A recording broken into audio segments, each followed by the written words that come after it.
Welcome back नाज़रीन। Programme के आखिरी हिस्से में हम बात करेंगे राइट टू इंफॉर्मेशन एक्ट के हवाले से, और इसी हवाले से दो दरख्वास्तें एक वकील हैं अब्दुल्ला मलिक, उनकी जानिब से दायर की गई थी। CM ऑफिस पंजाब से दरख्वास्तों में जो है वो पूछा गया था।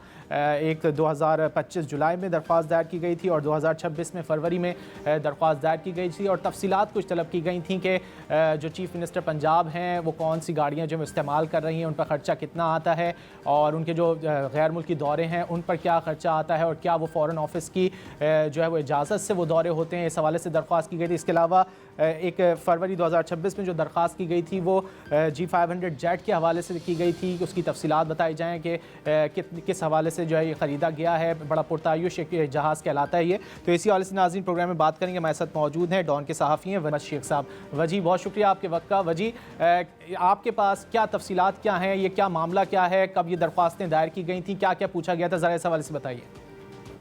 जी, ये इस तरह से है कि लाहौर में एक वकील है अब्दुल्ला मलिक साहब, वो राइट टू इंफॉर्मेशन एक्ट के तहत गाहे बगाहे हुकूमत से तफसीलात तलब करते रहते हैं, और उसके लिए जो पंजाब इंफॉर्मेशन कमीशन है वहाँ पर दरख्वास्त वो दायर करते रहते हैं। उन्होंने गुज़िश्ता साल एक दरख्वास्त दायर की कि चीफ मिनिस्टर साहिबा जो है मरियम नवाज साहिबा, उनके ज़ेर इस्तेमाल जो गाड़ियाँ हैं उनकी तफसीलात हमें मुहैया की जाएँ, और उनके जो नेशनल और इंटरनेशनल टूर्स हैं उनकी तफसीलात दी जाए।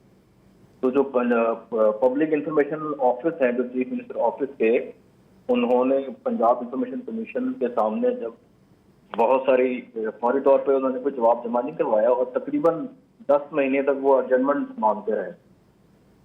तो जब आखिरी लास्ट मंथ जब कमीशन ने उनको सख्ती से तंबीह की कि अगर आप मजीद हमसे इल्तवा मांगेंगे तो हम सख्त खिलाफ एक्शन लेंगे, तो फिर ये जवाब उन्होंने मुहैया किया जो वकील साहब थे एप्लीकेंट, कि जो डिजायर्ड इंफॉर्मेशन है वो हमारे पास है ही नहीं। और दूसरी बात उन्होंने कहा कि ये एग्जाम्पशन गवर्नमेंट को हासिल है, ये हम इंफॉर्मेशन नहीं दे सकते। उस पर लेजिटिमेट जो है उसमें उन्होंने उसको क्लेम किया जो कानून में दी गई है प्रोविजन, और इसको इनडायरेक्टली हम कह सकते हैं कि देने से इनकार किया। तो वजी, अवामी मफाद में जो चीज़ें हैं वो तो हुकूमत की जानिब से जानी चाहिए ना। उनमें से जो आइन का आर्टिकल है उसके तहत सवाल कर सकता है कोई भी शहरी जो है वो हुकूमत से। अनफॉर्चुनेट है जो हमारे जो हुक्मरान हैं वो जब अपोजिशन में होते हैं तो वो ट्रांसपेरेंसी पे बड़ा जोर देते हैं। इसी तरह का मामला जब पिछली गवर्नमेंट में आया था, जब उस्मान बुज़दार साहब वज़ीर आला थे पंजाब में, तो उनसे भी ये तफसीलात मांगी गई थी, तो उन्होंने भी इनिशियली इनकार किया था, जिसपे नून लीग की जो उस वक्त की लीडरशिप थी उसने बड़ा तनकीद का निशाना बनाया था पीटीआई की गवर्नमेंट को। लेकिन आज जब नून लीग की गवर्नमेंट है इस वक्त, तो वो भी वही रवैया जो है उन्होंने अपनाया है, और आरटीआई लॉ के तहत जो इंफॉर्मेशन मांगी गई जिस पे आवाम का हक है उसको देने से उन्होंने इनकार किया। लेकिन वजी, हुकूमत का बाज़ औक़ात ये मौक़िफ़ सामने आता है ना कि बहुत सी चीज़ें जो है वो आवाम के जानने की नहीं होती, इसी वजह से जो है वो मख्फी रखी जाती हैं।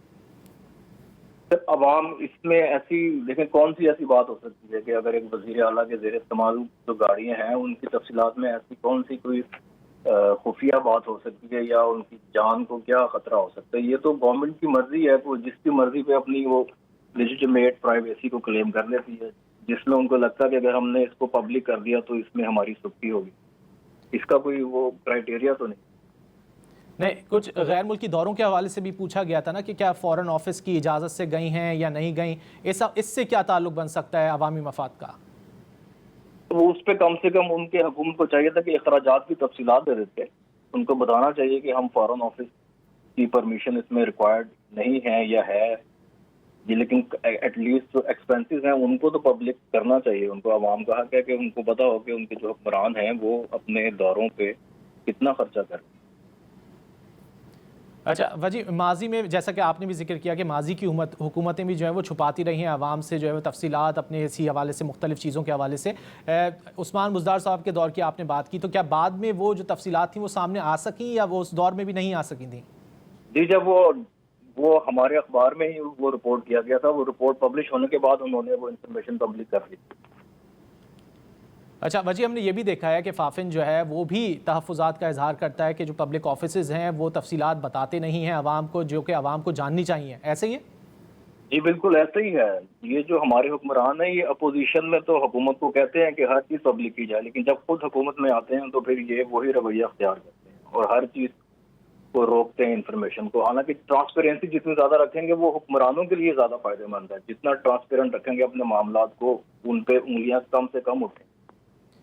اچھا وجی, یہ جو دوسری درخواست تھی فروری 2026 میں جو عبداللہ ملک کی جانب سے دائر کی گئی تھی, اس میں وہ جو پرتعیش جہاز جس کا ذکر رہا ابھی کچھ عرصے پہلے تک, خبروں میں بھی بڑا آیا, تنقید کا سامنا بھی بنایا لوگوں نے بہت سے, اس حوالے سے کیا تفصیلات ہیں؟ جی, اس حوالے سے بھی جو چیف منسٹر آفس کے جو پبلک انفارمیشن آفیسر ہیں انہوں نے اس پہ کہا ہے کہ ہمارے پاس اس کی تفصیلات موجود ہی نہیں ہیں. یہ نہیں بتایا اس میں جو جواب دیا گیا ہے کہ کس کے پاس ہیں یہ تفصیلات, کیونکہ خریدا تو گیا ہے پلین اور بڑا پرتعیش ہے اور بڑا مہنگا بھی ہے. جی, اس پہ حیرانگی کی بات ہے کہ اس کی ساری تفصیلات آلریڈی میڈیا میں موجود تھیں. تو حالانکہ حکومت کو تو چاہیے کہ وہ تفصیلات پبلک کرے تاکہ ٹرانسپیرنسی آئے, تاکہ اسپیکولیشنز نہ ہو سکیں, لیکن انہوں نے یہی جواب دیا کہ ہمارے پاس اس کی معلومات موجود نہیں ہیں. حکومت کی جانب سے یہی جواب دیا گیا کہ معلومات موجود نہیں ہیں. وجی احمد شیخ ہمارے ساتھ گفتگو کر رہے تھے, بہت شکریہ آپ کے وقت کا. ناظرین, یہ آئین کا آرٹیکل 19 سے ہے جس کے تحت ہر شہری کو حق ہے کہ وہ حکومتی جو تفصیلات ہیں جو خاص طور پر عوام کے مفاد میں ہیں اسے جاننے کا حق رکھتا ہے. اسی حوالے سے ناظرین ہم پروگرام میں بات کر رہے تھے. سید رضی کو دیجیے اجازت, اللہ حافظ.